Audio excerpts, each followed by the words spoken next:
All right, my friend. Ladies and gentlemen, thank you so much for hanging out with us on today. Honored to have a special guest. I'm going to let him introduce himself, say hello to all of you. Please introduce yourself and say hello to everyone. Hey, thank you, Dr. Johnson. I'm Paul Chitwood, President of the International Mission Board. Been in my role just over 2 years. My wife, Michelle, and I were in pastoral ministry. I pastored for 18 years in churches of various sizes in Kentucky. I just want to say, first of all, thank you so much for clearing up the whole Kentucky thing prior to this start of this, because you know all this.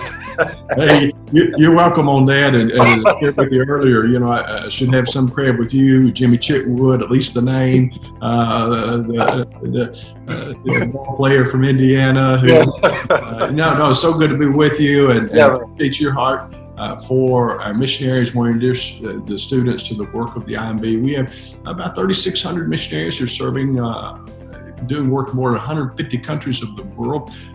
Those missionaries, many of them go out as singles, but most of them go out as families. And so there's 2,880 kids who are part of the IMB family. Hey, listen, coming into IMB, you have this plan in place, you put some structure in place on how things are going to unfold, how it looks for the future, making adjustments. Prior to the pandemic, you have your plan.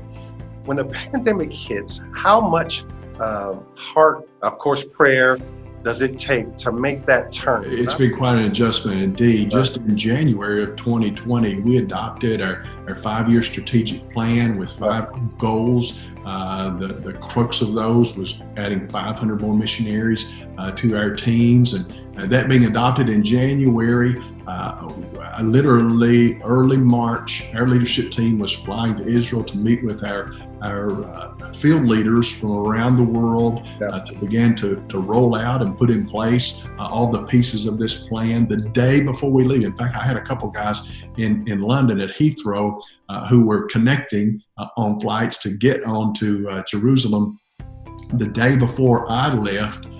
Israel shuts down in early March, and then of course we know what happens around the world after that, and immediately we're scrambling. We made a huge adjustment at the get-go in communicating to our people the need to take caution, the need to adjust spending and ministry plans, and begin to develop online resources because with the lockdown we didn't know how long it was going to last. However, what we have seen is that the pandemic has created tremendous opportunities for the gospel to move forward. A lot of people see the results, they see the positives, they see all the journey, but then there's some moments where you're like, Lord, if you don't come through now, I'm gonna be lost. How's that been for you to be able to keep leaning and depending on God through your personal life? Because I think your personal devotion really floods out to the IMB, to everything else.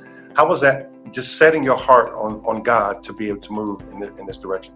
Well, thank you for that question, and thank you for that focus, because it's really where it begins and where it ends.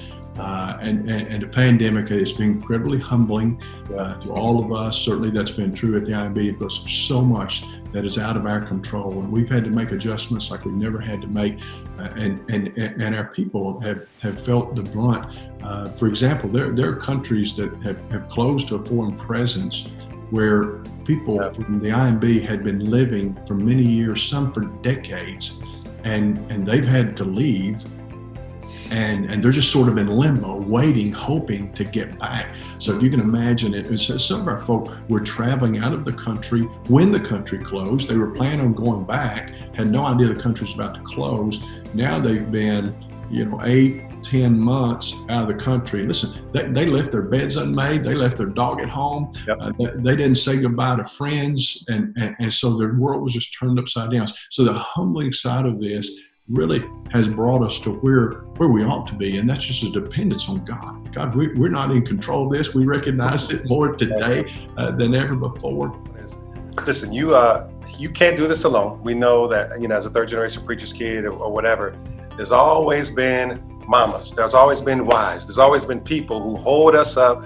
Could you talk a little bit about your wife and how the role that she plays for you in order to help you, not necessarily carry the weight, but help you stay up so she can, so you can do what God's called you to do as well? Well, what a blessing Michelle is to my life. We actually, we began our courtship as 8th graders in middle school. She was 14, I was 14. We didn't marry at 14. We're from the mountains, but we waited a little while. We've been married. We're coming up on our 28th wedding anniversary, and she's journeyed along with me all the way as a pastor's wife and serving the ladies at the Kentucky Baptist Convention now, in supporting me, but also being very involved in our support of our missionaries and our team here in Richmond. Last thing, and I'll let you close with this. Are there any parting words for our students and anyone who's kind of watching this and they're trying to get their feet wet about maybe I'll do missionary, maybe not? And what words would you share with them to at least consider or take a peek at what IMB has to offer?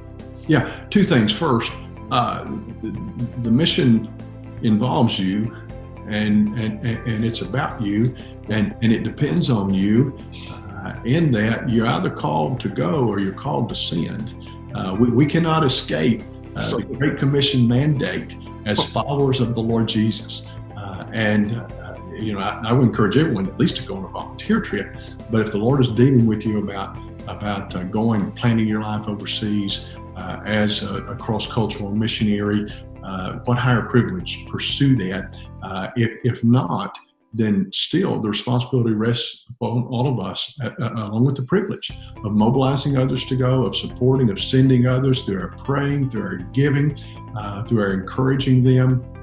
Secondly, if you do feel any leading, please reach out to us at IMB. You can go to imb.org and actually fill out an application. You're making no commitment. You're just saying, hey, I'd love for you to walk alongside of me as I explore God's call in my life. There's opportunities for you to go for a few weeks. There's opportunities for you to go as a semester missionary, 2-year in their journeyman program, which has sent thousands and thousands of people out for life-changing experiences that are just limited to 2-year commitment.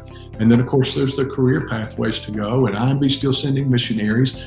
So again, encourage you to come check us out at imb.org. Fill out an application if you have any interest at all. We'll reach out to you and begin, along with your local church, to shepherd you through the process of exploring God's call in your life.